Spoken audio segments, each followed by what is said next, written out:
Bejn is-6 u s-16 ta' Lulju se tkun qed tittella r-raba' edizzjoni tal-Fira l-Kbira fil-Monte Cristo Estates.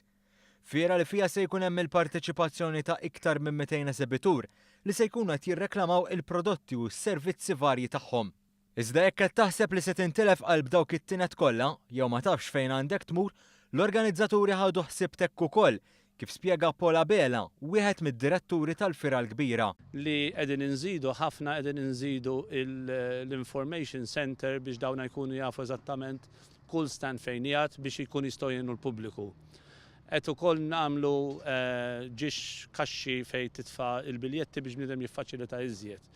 Irranġajna stands differenti għaw iżjed spazju miħut mill-esibituri. Fost l-esibituri se jkun hemm ukoll numru ta' negozjanti Ġermaniżi, Spanjoli u anke Taljani. Il-Fiera l-Kbira ta' dis-sena se tkun animata minn diversi kantanti, filwaqt li jekk it-tfal jiddejqu jduru t-tienet se jkollhom post tal-jom fejn jedew.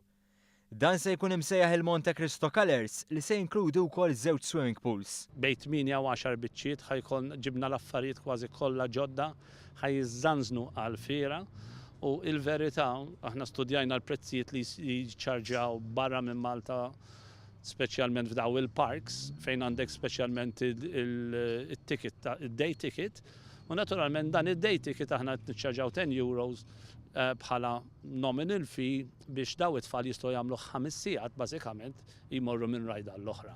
Dan fil-waqt li għat-tieni wilt il-prezz se jkun ridott tal €7.50. Għal kull min se jżur il-Fiera l-Kbira bil-vettura tiegħu jista' jagħmel użu miż-żewġ parkeġġi fejn gwardjani lokali se jkunu qed jikkontrollaw it-traffiku. Dan fil-waqt li se jkun provdut shuttle service mill-belt.